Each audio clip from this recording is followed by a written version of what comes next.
La sortie du Mali de la CEDEAO et la création de l'AES, ces sujets étaient au cœur d'une rencontre entre le Premier ministre et les universitaires. Au cours des échanges, le chef du gouvernement a également fait cas de l'abandon de l'accord pour la paix et la réconciliation au profit du dialogue intermalien. Le ministre en charge de la jeunesse et des sports s'enrichit de l'expertise des anciens ministres du secteur. Abdul Kassim Ibrahim Fomba vient d'initier un cadre d'échange avec eux. La rencontre devra capitaliser des propositions pour rendre plus performant le domaine de la jeunesse et des sports.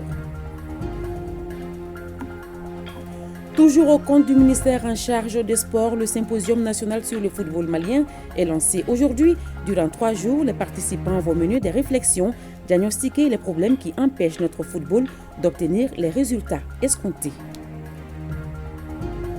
Dans notre société, il y a des gens qui n'ont pas de nationalité, ils l'ont perdue et n'ont légalement pas acquis une autre. Ce sont des apatrides, une situation qui empêche l'individu de jouir de tous ses droits. Quelles sont les conséquences de l'apatridie? Garibou Perrault nous répond dans sa chronique judiciaire. Bienvenue aux informations, mesdames, messieurs, bonsoir. Je l'annonçais tout à l'heure, le Premier ministre Dr Choguel Kokala Maïga a rencontré hier les universitaires maliens pour échanger sur la sortie du Mali de la CEDEAO et la création de l'AES. Avec eux, il était également question de l'abandon de l'accord pour la paix et la réconciliation au profit du dialogue intermalien. C'était à l'Institut national de formation en sciences de la santé. Les détails avec Alousseni Touré. Les universitaires et leurs étudiants étaient nombreux à prêter une oreille attentive au chef du gouvernement. Et pour cause, le sujet sur la sortie du Mali, du Burkina et du Niger est d'intérêt pour eux, d'autant plus qu'il va nourrir les réflexions et ambitions de souveraineté dans le domaine de la pensée et de l'action. L'Institut est un des éléments de cette autonomisation. Nous, ici à l'INFSS, depuis plus de 2 ans, nous avons, dans le cadre de la souveraineté retrouvée, créé des filières de formation pour lesquelles le Mali envoyait les étudiants se former à l'étranger et où les malades se soignaient pour ces pathologies à l'étranger. Il s'agit entre autres des filières des sciences des orthèses et des prothèses, l'orthophonie, l'ergothérapie, j'en passe. Monsieur le Premier ministre, certains de ces étudiants finiront leurs études dans 2 ans environ, et cette partie du recours à l'étranger que nous faisions ne sera qu'un mauvais souvenir. Également universitaire, le ministre de l'Enseignement et de la Recherche scientifique a analysé la situation sous toutes ses formes avant de proposer un contrôle absolu sur le système, faute de quoi la situation que nous déplorons ne connaîtra aucun changement. L'Alliance des États du Sahel est conçue pour être une organisation, un système contrôlable de bout en bout. Elle sera plus ancrée dans les réalités des pays membres et fonctionnera au bénéfice de ceux-ci. Comme aime le dire un grand leader, je ne vais pas le nommer, africain, je peux même dire malien, tout système que tu ne contrôles pas finira par te contrôler.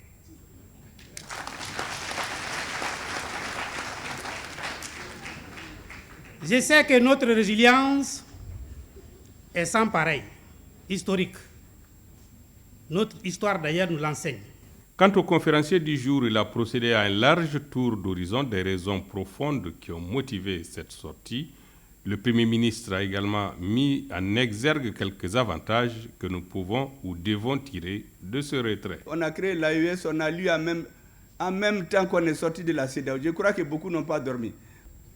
Aujourd'hui, il faut faire l'union sacrée autour des institutions de la transition, autour du président de la transition. Il faut que les intellectuels théorisent, conceptualisent cette phase exaltante de l'histoire du Mali. Dans 15, 20, 30 ans, cette page-là, il faut qu'elle soit écrite. Notre pays a une chance qu'il ne doit pas perdre. L'Afrique a une chance qu'il ne doit pas perdre. Dans quelques années, moi je suis convaincu que si ce pays est bien géré, on peut multiplier par 2, 3 les salaires. Et regardez l'or. Donc quand on fait la relecture de la loi minière, quand on revoit tout, si le pays est bien géré, je suis convaincu que l'AES va en imposer aux autres. 80 millions d'habitants, 2,80 millions de kilomètres carrés. Premier producteur de coton, premier producteur de viande, premier producteur d'or. Une bonne organisation et des dirigeants convaincus feront que nous allons nous en sortir. Le chef du gouvernement n'a pas manqué d'évoquer la fin de l'accord pour la paix et la réconciliation issu du processus d'Alger. À lieu et place, il faut désormais compter avec le dialogue intermalien dont le comité de pilotage est déjà à pied d'œuvre. Environ 60 milliards de francs CFA, c'est le fonds que la Banque mondiale a mis à la disposition du Suède. Projet autonomisation des femmes et dividendes démographiques au Sahel au cours des 8 dernières années. Une enveloppe qui a permis au projet de toucher de nombreuses personnes dans 15 régions du Mali. L'information a été donnée à l'ouverture des travaux hier des journées de partage des résultats du dit projet. Compte rendu, Sokonaka Misoko. Les femmes et les filles bénéficiaires du Suède, projet de l'autonomisation des femmes et le dividende démographique au Sahel, ont répondu massivement à l'appel des responsables. Cette initiative est un cadre idéal pour faire le bilan des réalisations pendant les 8 dernières années. En 8 années d'existence du Suède, c'est près de 300 000 jeunes filles qui ont été accompagnées en matière de scolarisation et de maintien à l'école. C'est 323 sages-femmes qui ont été déployées donc dans 323 CESCOM en milieu rural. C'est aussi 39 000 filles et femmes qui ont été accompagnées, alphabétisées, formées dans les métiers professionnels, dotées en équipement et en fonds de roulement pour pouvoir démarrer une activité génératrice de revenus. C'est aussi le laboratoire national de la santé qui a eu la certification ISO 17025 qui fait que ce laboratoire est qualifié aujourd'hui pour faire énormément d'analyses de grande qualité suivant les normes internationales. Le projet Suède bénéficie entre autres du soutien de la Banque mondiale et du Fonds des Nations unies pour la population, des partenaires clés dont l'engagement constant permet d'assurer le bien-être de la femme et de la petite fille, principale mission du projet Suède. Cette assistance technique, qui doit toujours être basée sur la demande, couvre l'ensemble des 3 composantes du projet conformément au mandat aussi que l'Assemblée générale et son conseil d'administration dont le Mali fait partie. La mise en œuvre de ce projet au Mali s'est déroulée de façon très satisfaisante, où le projet a été même primé cette année parmi les projets les plus satisfaisants du portefeuille des financements de la Banque mondiale au Mali. Le projet Suède est en bonne voie pour atteindre ses objectifs de développement. À la date où je vous parle aujourd'hui, le projet totalise à peu près 80% de son décaissement du financement qui a été mobilisé. Les actions du projet cadrent parfaitement avec la volonté politique des autorités du Mali. Le projet Suède est une initiative, une somme d'expériences qui traduit la volonté des plus hautes autorités du Mali à mettre en place des actions, des stratégies, des outils adaptés pour améliorer les conditions de vie des femmes et des filles, surtout les plus vulnérables. Ce projet s'inscrit parfaitement dans la mise en œuvre des documents stratégiques en matière de genre et de l'autonomisation des femmes et des filles en milieu urbain comme rural, notamment la politique nationale genre.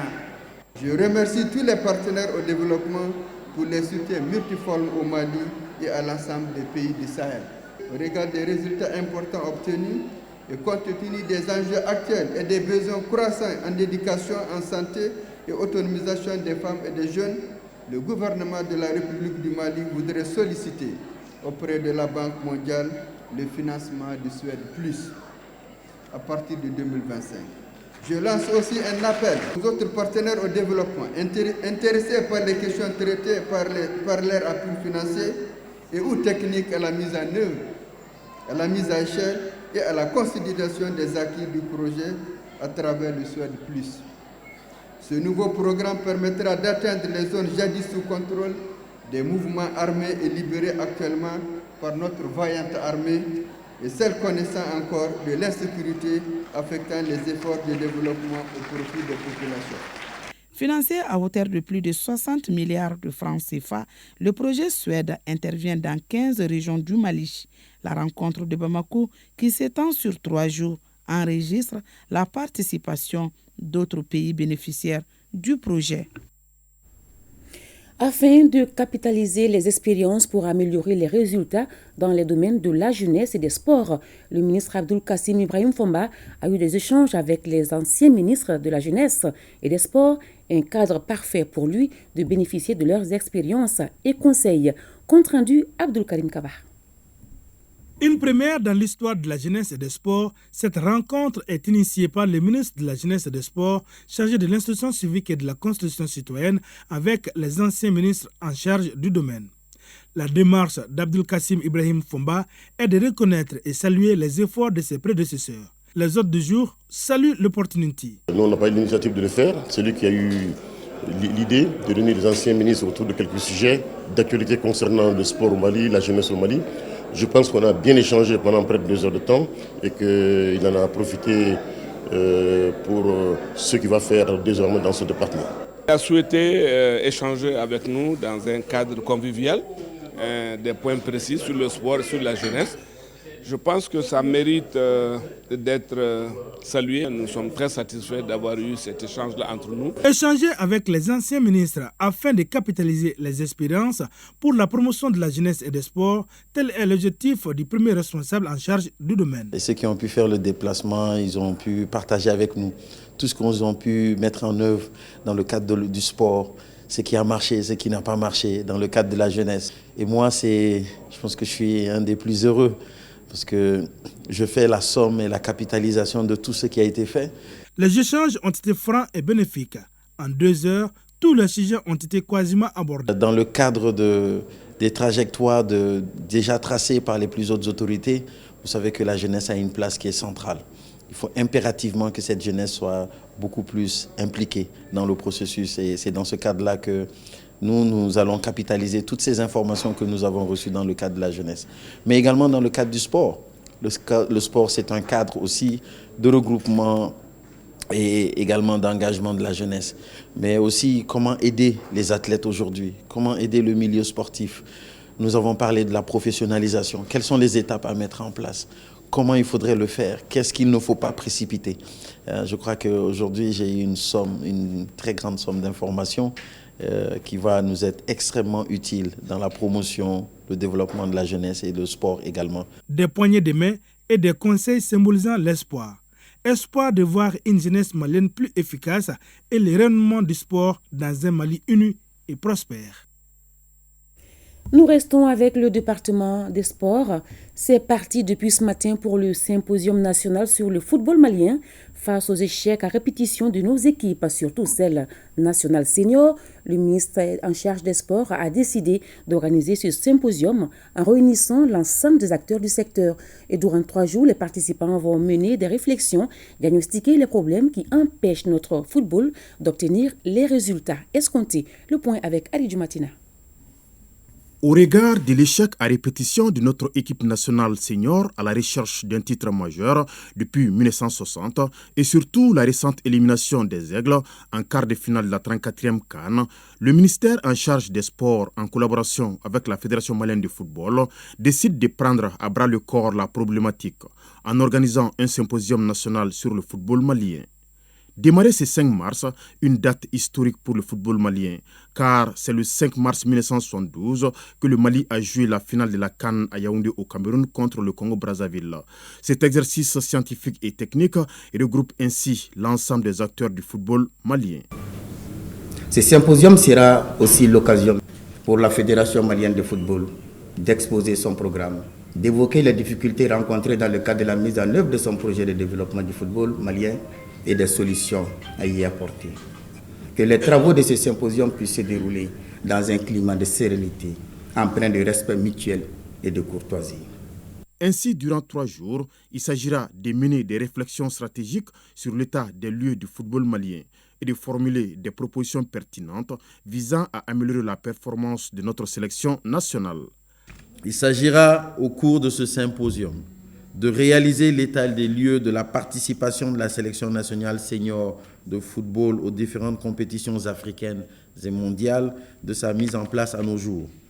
Analyser les performances de l'équipe nationale lors de la CAN 2023 en examinant à la fois les aspects positifs et les domaines à améliorer.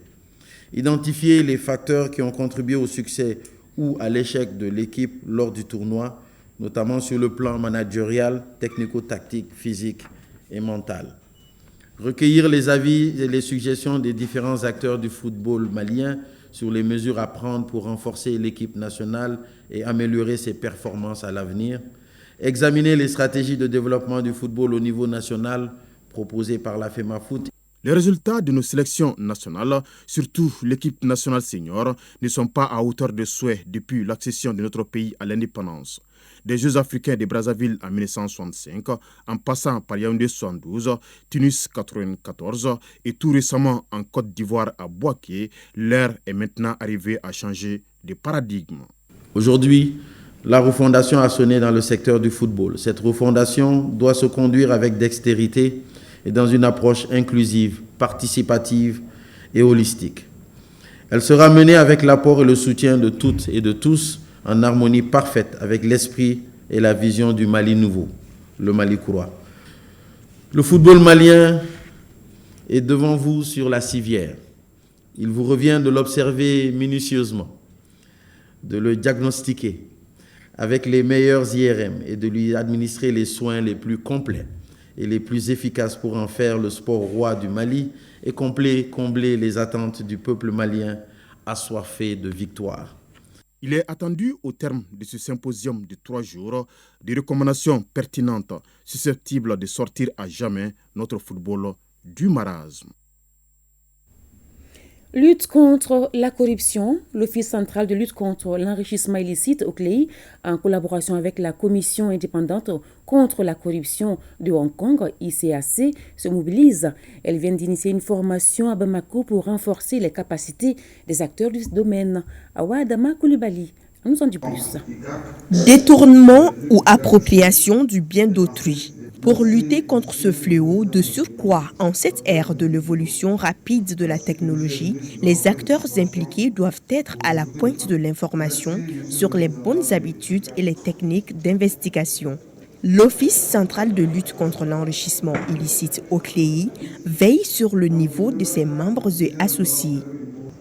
L'objectif de cette session est de contribuer à renforcer nos capacités et d'améliorer nos connaissances dans le domaine de la lutte contre la délinquance financière.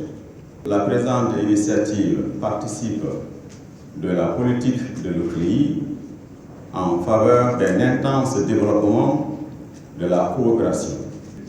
Il est apparu nécessaire de concevoir et d'adopter une stratégie nationale de lutte contre la corruption assortie d'un plan d'action quinquennal, conformément au plan d'action du gouvernement dont l'axe 4 est dédié justement à la promotion de la bonne gouvernance et l'adoption d'un pacte de stabilité sociale. Pour l'élaboration de la feuille de route, la collaboration et la coopération sont les voies empruntées par l'OCLEI, d'où la présence des experts de la Commission indépendante contre la corruption ICAC de Hong Kong à cette session de mise à niveau 50 ans après sa création. Nous voudrions aussi élargir le terrain de coopération sur la bonne gouvernance. Cette institution de Hong Kong est très connue dans sa lutte contre la corruption, surtout son indépendance. Nous avons adopté une approche complète pour nous attaquer à la corruption en Hong Kong. Et ceci comprend un département de prévention. Nous avons un département en charge de l'éducation et de la sensibilisation. Nous avons un département d'organisation et de leadership. Pendant 5 jours, les hommes et femmes des départements ministériels, des inspections, des organisations de la société civile et du secteur privé partageront leurs expériences afin d'établir, sur la base des valeurs socio-culturelles, la politique de lutte contre la délinquance financière au Mali. Ouverture hier de l'atelier de concertation des acteurs de l'information géospatiale au Mali. Il est organisé par le ministère en charge des Transports à travers l'Institut géographique du Mali en partenariat avec la Commission économique des Nations Unies pour l'Afrique. Nouhoum Sissoko. L'information géospatiale ou information géographique constitue un précieux outil d'aide à la prise de décision en matière de développement économique, social, environnemental, culturel et sécuritaire. Cet atelier de concertation des acteurs de l'information géospatiale au Mali consiste à promouvoir l'information géographique pour plus de visibilité. Il s'inscrit dans le cadre de l'appropriation des innovations technologiques allant dans le sens d'une parfaite intégration des données géospatiales et statistiques. Il constitue un cadre idéal d'échange et de contribution des acteurs sur les enjeux et les défis liés à la gestion de l'information géospatiale au Mali. La ferme volonté de la CEA de continuer à utiliser son pouvoir de mobilisation pour renforcer le dialogue avec les États et particulièrement avec le Mali et continuer à sensibiliser en sorte que l'information géographique, les sciences et les technologies géospatiales puissent imprégner chaque jour, chaque aspect de la vie de nos sociétés. L'information géographique présente un intérêt pour des initiatives et des actions en vue de sauvegarder la paix, mais aussi de parvenir aux objectifs de développement durable. Les crises internationales, devenues récurrentes du fait de la mondialisation, des pandémies et des conflits géostratégiques, représentent à la fois des défis et des opportunités pour les organisations internationales, régionales et communautaires, pour travailler avec les États à l'avènement d'un monde meilleur. Cet atelier de concertation des acteurs de l'information géospatiale au Mali est organisé par le ministère des Transports et des Infrastructures à travers l'IGM, Institut géographique du Mali, en partenariat avec la Commission économique des Nations Unies pour l'Afrique. Il dure 5 jours. Le 8 mars, c'est vendredi prochain, et hier, les activités de cette journée dédiée aux femmes ont été lancées. C'était à travers une conférence de presse au ministère en charge de la promotion de la femme, une occasion pour le département de solliciter une forte implication des journalistes pour donner plus de visibilité à l'édition 2024. Le résumé avec Mariam Kone et Julie Traoré. 30 ans de lutte héroïque de la femme. C'est en ces termes que la ministre en charge de la promotion de la femme a ouvert ce point de presse qui marque le lancement des activités du 8 mars 2024. Selon elle, au-delà des festivités et des hommages, cette journée est l'occasion de faire le bilan de la condition des femmes et de la lutte qu'elles mènent au quotidien. La journée internationale de la femme n'est pas que la journée de la femme malienne ou de la femme africaine, mais véritablement de la femme au plan mondial. Elle est célébrée pour rendre un vibrant hommage, un hommage mérité à toutes les femmes qui se sont battues pour l'amélioration des conditions de vie et de travail de la femme avec grand F, tout simplement. Au Mali, la journée est célébrée cette année autour du thème « Représentativité des femmes à la vie politique et publique ». Défis, enjeux et perspectives. Un thème d'actualité pour la ministre qui souligne l'importance de la représentativité des femmes dans les instances de décision. Récemment, nous avons procédé au lancement d'un document qui est d'une importance capitale aujourd'hui pour le ministère de la promotion de la femme, de l'enfant et de la famille, mais aussi pour les plus hautes autorités du Mali. C'est ce document intitulé « Feuille de route, genre, élection et réforme ». Et cet outil a pour objectif vraiment d'améliorer l'émergence politique de la femme, la participation de la femme malienne à la vie publique, pour une plus grande représentativité des femmes aux instances de décision. À la suite de la ministre, ses collaborateurs ont donné d'autres détails sur l'édition 2024. La remise de 6 machines à coudre à des jeunes filles boursières du département est formée en coupe et couture par le centre Sœur Marguerite a mis fin à ce point de presse qui lance les festivités de la Journée internationale de la femme célébrée ce vendredi dans la salle Bazoumana Sissoko du Palais de la Culture. Thème célèbre déjà les femmes. Issue d'une famille de pêcheurs, Assandit Sika Konta excelle depuis plusieurs années dans le commerce de poissons d'eau douce et de mer. Elle a créé une association pour regrouper les vendeuses de poissons et leur permettre d'avoir des opportunités d'être autonomes et participer aux dépenses familiales. Grâce à cette activité, certaines de ces femmes ont pu offrir un toit à leur famille. Le dossier est signé Kansuto Kanouti.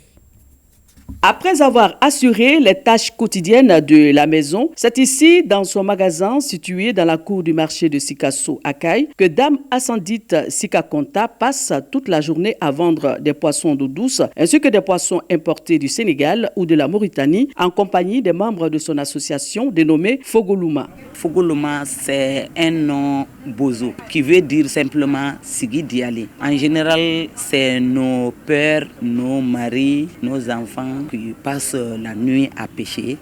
Le matin, nous, on va au bord du fleuve pour récupérer les poissons pêchés par ces hommes. On vient revendre ces poissons. Nos femmes, qui sont aussi des commerçantes, des transformatrices. Je travaille avec Sika Konta depuis 1998. Nous sommes les premières femmes à avoir commencé la vente de poissons appelés Yaïboui. Auparavant, on travaillait sans difficulté aucune. Mais aujourd'hui, c'est tout le contraire. La récupération du poisson auprès des pêcheurs est de plus en plus compliquée. Avant, Sika Konta partait seul au Sénégal pour faire des achats de cartons de poissons à moindre coût. Mais à ce jour, même si tu débourses 10 millions, tu n'auras pas entièrement satisfaction. Grâce à ce métier, j'ai assisté mon mari à la construction de notre maison. Les frais de scolarité de nos enfants proviennent de cette activité de vente de poissons. J'arrive à subvenir à mes propres besoins. Depuis quelques années, les poissons importés bondent le marché. Il y a beaucoup de poissons dans ce fleuve. Et puisque les mois passés, nous, on a fait plus de 12 tonnes de poissons de l'eau douce. Et si on est en train de dire toujours qu'il n'y a pas de poissons dans le fleuve, c'est parce que les intrants qu'il nous faut pour bien pêcher, pour bien avoir beaucoup de poissons, c'est ce qui nous manque. Les pirogues d'abord, après les filets, le moteur, case flottante. J'ai été la première femme à importer le poisson du Sénégal par les véhicules frigorifiques. Le poisson de mer est moins cher que le poisson de l'eau douce. Donc c'est pourquoi si tu viens avec un camion de 12 tonnes, en moins d'une semaine, tu finis de vendre. Alors que le poisson de l'eau douce est un peu cher, tout le monde le sait.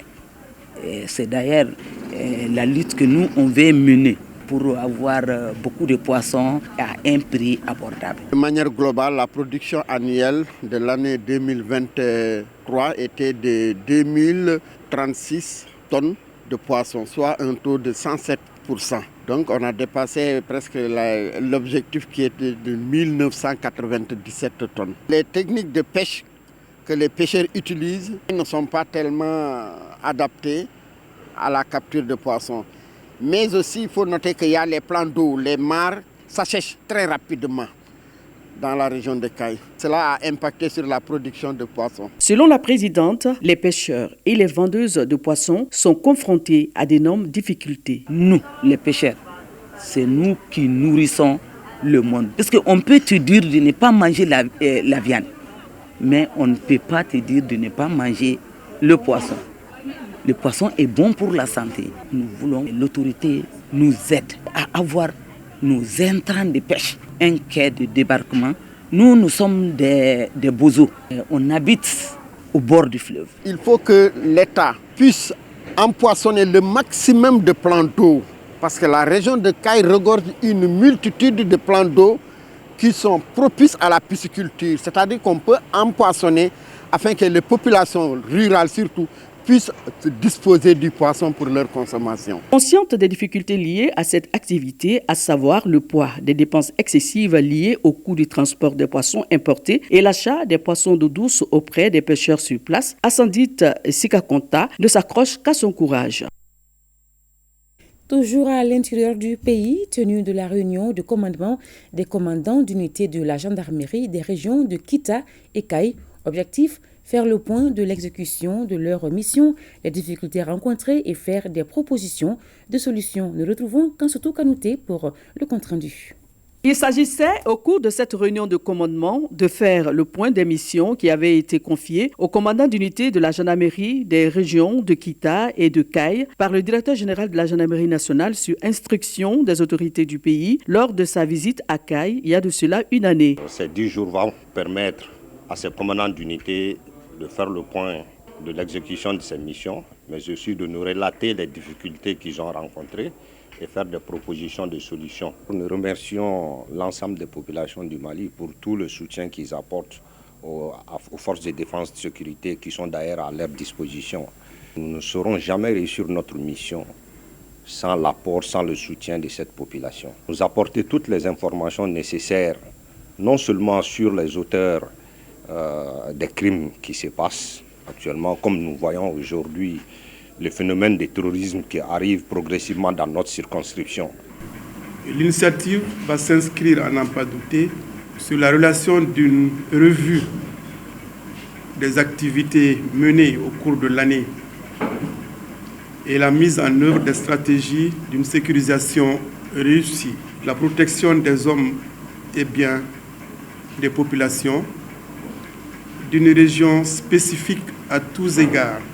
D'abord, la vigueur de son économie, la multitude des sociétés minières et zones d'orpaillage, la proximité frontalière de 3 pays, le Sénégal entendu, la Guinée et la Mauritanie. Cette réunion de commandement des chefs d'unité de Kita et de Caille durera 10 jours. Ici, à Bamako, le ministre de l'Élevage et de la Pêche a présidé hier l'ouverture des travaux de la session de formation des superviseurs nationaux et régionaux dans le cadre du recensement général agricole. Le point avec Agibou Koulibaly et Yacouba Koni. Le lancement des travaux de la session de formation des superviseurs nationaux et régionaux marque ainsi le début du recensement général agricole au Mali. Occasion pour le premier responsable de l'APECAM de souligner l'engagement de son organisation envers le succès du recensement et d'exprimer sa confiance dans la contribution significative des acteurs agricoles à cette entreprise. C'est la spécificité de cette opération, c'est que chaque personne devra vraiment être géolocalisé, sur quelle superficie il fait son activité agricole. C'est très très important pour le monde rural. Vraiment, on compte sur vous, le pays compte sur vous pour que pour cette fois-ci, on ait des résultats qui soient sûrs et qui soient représentatifs de tout le monde agricole.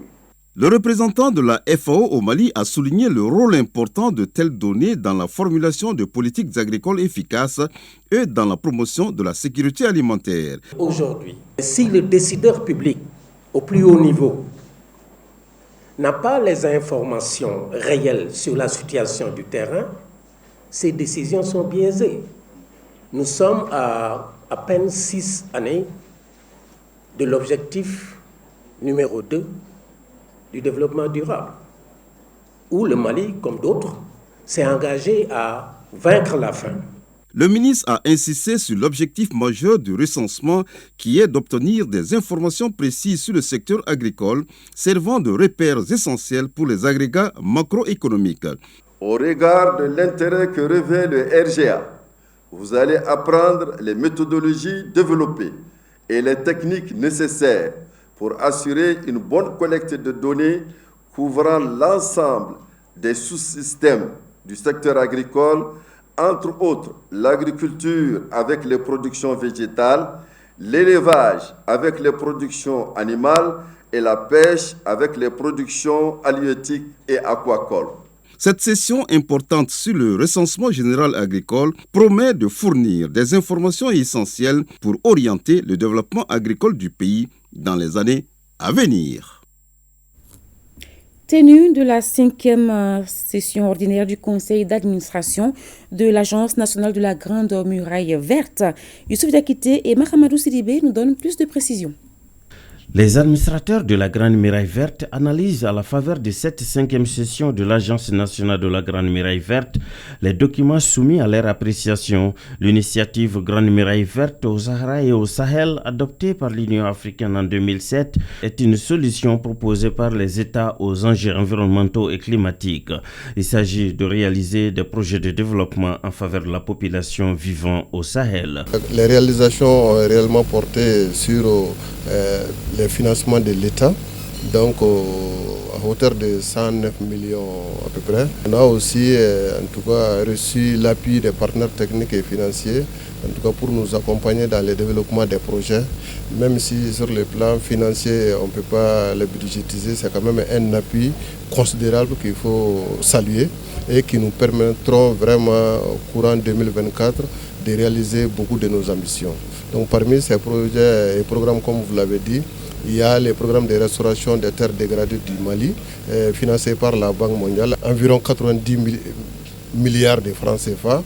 Et sur ces 90 milliards de francs CFA, les volets Grande Muraille Verte portent sur près de 17 milliards. Le Sahel, zone d'intervention de la Grande Muraille Verte, est l'une des régions du monde les plus vulnérables et les plus exposées aux effets du changement climatique, de la désertification, de la dégradation des terres et de la perte de la biodiversité. Ces multiples défis ont fortement contribué à accroître la détérioration des moyens de subsistance, des conditions de vie et l'insécurité alimentaire des communautés rurales de cette région. Pour mémoire, la Grande Muraille Verte vise à restaurer 100 millions d'hectares de terre, séquestrer 250 millions de tonnes de carbone et créer 10 millions d'emplois dans toute la zone du Sahel. Autre rencontre bilan, ouverture des travaux de la 16e session ordinaire du Conseil de l'Université des sciences, des techniques et technologies de Bamako. Il a été question des inscriptions des étudiants et réalisation d'infrastructures. Le point avec Benoko Fofana et Karunga Konate. Créée en 2011, l'Université des sciences, des techniques et technologies de Bamako est un établissement public à caractère scientifique et technologique. Elle est composée de 4 structures, à savoir la faculté des sciences et techniques, la faculté de médecine, la faculté de pharmacie et l'Institut des sciences appliquées. Chaque année, elle reçoit des milliers d'étudiants de plusieurs nationalités. Au cours de l'année 2022-2023, nous avons enregistré 16 284 étudiants inscrits, dont 380 étudiants non maliens, encadrés par 595 enseignants-chercheurs et 212 personnels administratifs et techniques. Quant à l'accueil de ces milliers d'étudiants, des dispositions sont prises afin d'améliorer le cadre d'apprentissage. S'agissant des infrastructures, la construction des bâtiments de la faculté de pharmacie se poursuit très lentement et connaît un grand retard dû au manque de financement. Celui des départements d'enseignement de recherche de la faculté des sciences et techniques, construit sur fonds propres, connaît également le même sort. Pour le compte de la 16e session du Conseil ordinaire de l'Université des sciences, des techniques et technologies de Bamako, les conseillers sont invités à faire des critiques objectives et constructives sans complaisance des différents documents soumis à l'examen afin que les décisions qui seront prises puissent permettre de renforcer davantage la qualité des prestations. Les documents soumis à l'examen sont entre autres l'état d'exécution des recommandations issues de la 15e session, le rapport d'activité 2022-2023 et le projet de budget 2024.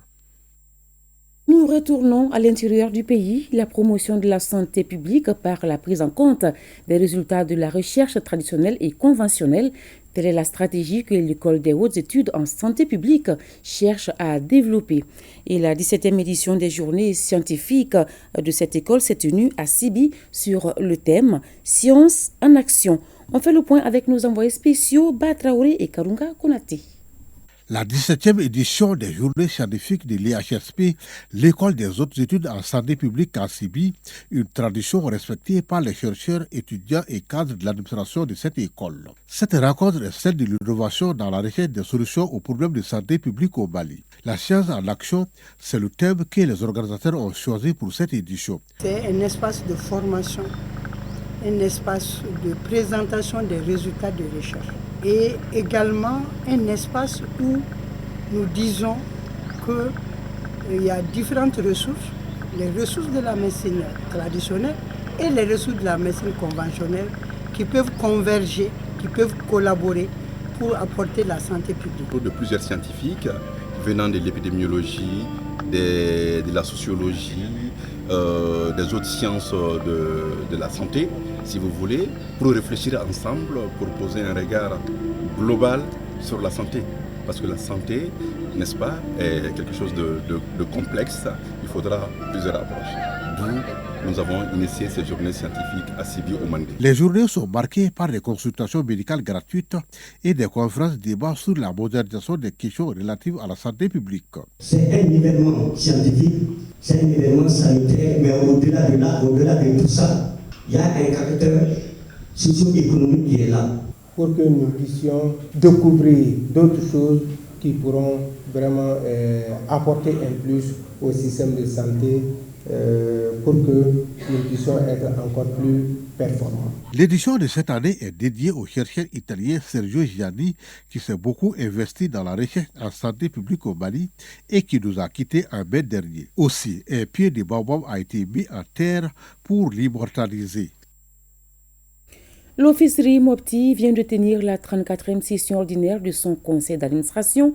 Le budget prévisionnel 2024 est chiffré à plus de 13 milliards de francs CFA. Le compte-rendu de Bemba Sibi et Souleymane Tebsougué. La sécurité alimentaire de la population passe par l'augmentation de la production agricole, donc des ressources allouées. C'est dans cette dynamique que le budget prévisionnel 2024 de l'Office RIMOPTI connaît une augmentation de 300% par rapport à l'exercice 2023. Une information partagée avec les administrateurs au cours de la 34e session ordinaire du conseil d'administration de l'Office.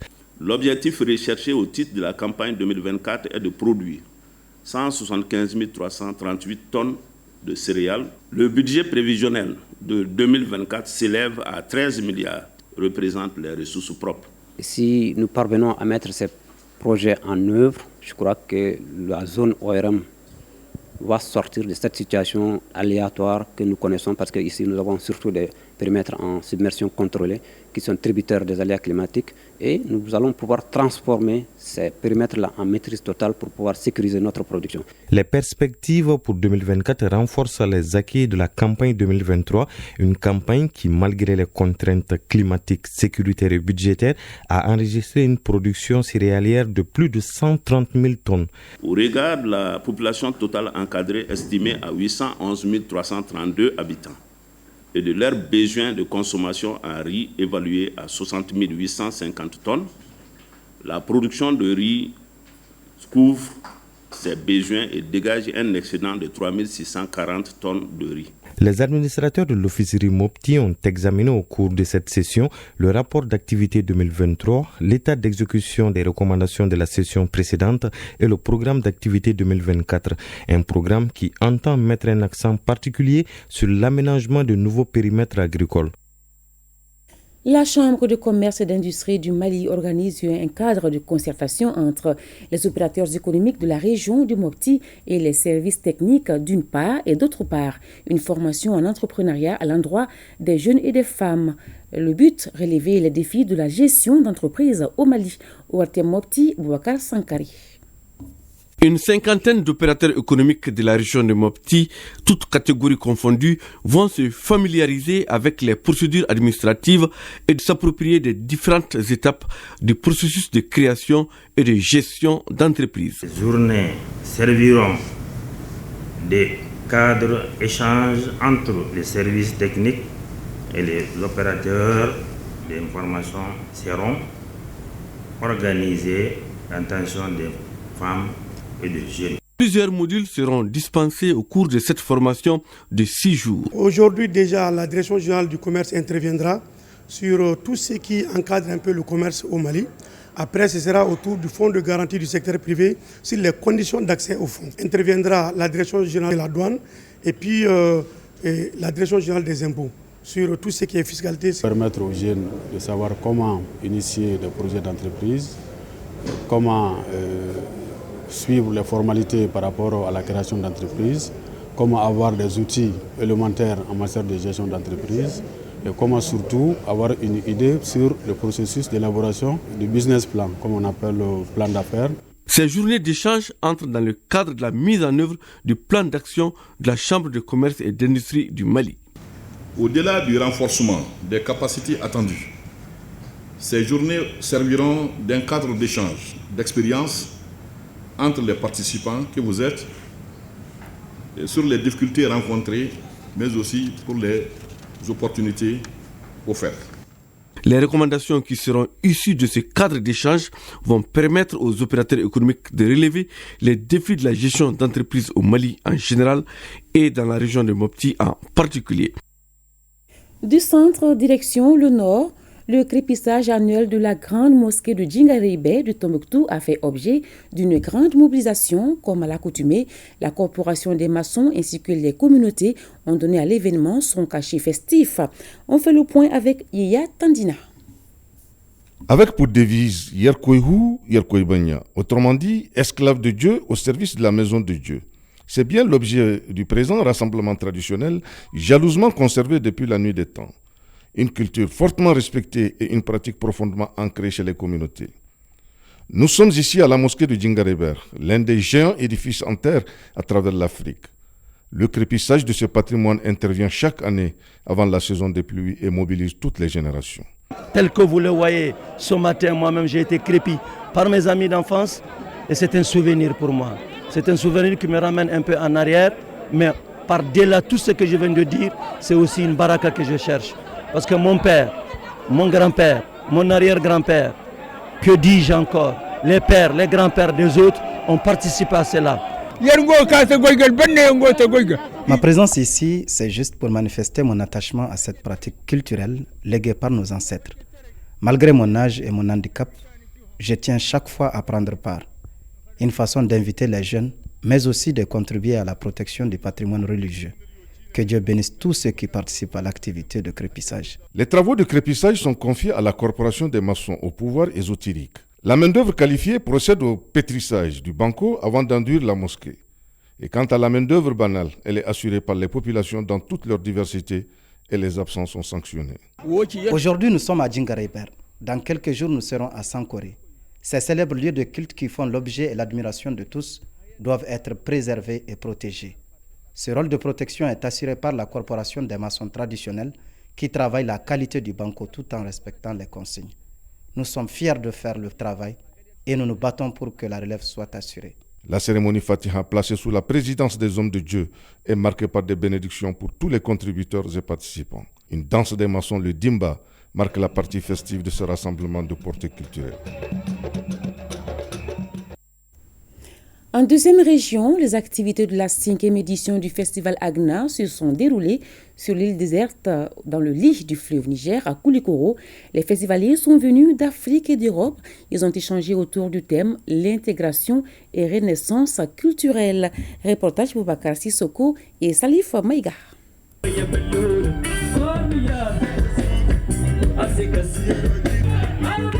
Le festival Agna a tenu toutes ses promesses. Malgré la conjoncture, les organisateurs ont respecté le rendez-vous annuel de l'île déserte de Koulikoro et leur engagement en faveur de la culture malienne, une culture qu'ils estiment être un puissant moyen de résilience, de brassage et de cohésion sociale. Les festivaliers se sont réunis autour du thème intégration et renaissance culturelle. Ce rendez-vous que nous avons décidé d'appeler ACNA, qui veut dire tout simplement la culture en tamashek, est né de l'union entre deux festivals majeurs du Mali, le festival au désert qui se faisait à Tombouctou, spécialement à Issakan, et le festival Ciné Ado, le cinéma à portée ado du groupe Walaha. C'est pourquoi, dans le souci de poursuivre les objectifs de promotion de la paix et de la diversité culturelle, les deux festivals ont décidé de se marier. On appelle ça le mariage du Nord et du Sud. La dimension internationale du festival sur l'île déserte de Koulikoro se traduit par la participation de plusieurs pays étrangers, notamment le Burkina Faso, le Sénégal, le Cameroun et certains pays d'Europe. L'idée est magnifique de faire rencontrer énormément de personnes, de talents autour du thème de la culture, de l'hospitalité. Mais aussi pour moi, ce qui était le plus important, c'est d'animer un atelier avec mes collègues et former pendant une semaine une dizaine de jeunes maliens passionnés de cinéma. C'est un programme alléchant marqué de sons, de lumière, d'expositions et d'autres activités touristiques proposées aux festivaliers sur l'île déserte au sein du village éphémère érigé à cette occasion, ce qui est un motif de satisfaction pour le premier responsable de la culture. À ce moment où, plus que jamais, la culture a un rôle fondamental à jouer dans la construction et la consolidation d'une paix durable au Mali. L'initiative de ce festival cadre bien avec les objectifs de la politique culturelle nationale, laquelle elle-même est inspirée de la vision des plus hautes autorités de notre pays. Cette 5e édition du festival hybride, AGNA a également été l'opportunité pour les initiateurs de récompenser des personnalités qui se sont investies pour la promotion de la culture malienne à travers le monde. Parmi elles, le couple mythique non-voyant Amadou et Mariam.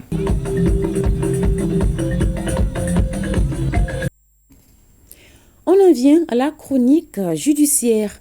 L'apatride est celui qui a perdu sa nationalité et n'a pas légalement acquis une autre. Et l'apatridie demeure jusqu'ici un sujet parfois méconnu, mal compris dans notre société.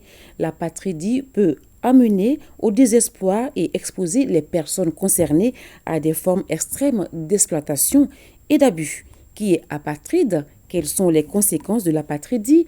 La réponse dans la chronique judiciaire avec Garibou Pérou et Aboubakar Traoré. Bien qu'il soit né sur un territoire, l'apatride vit sans nationalité. Puisqu'il n'a pas de nationalité, il ne peut en aucun cas avoir une pièce ou document administratif. L'apatride cumule ainsi de lourds handicaps.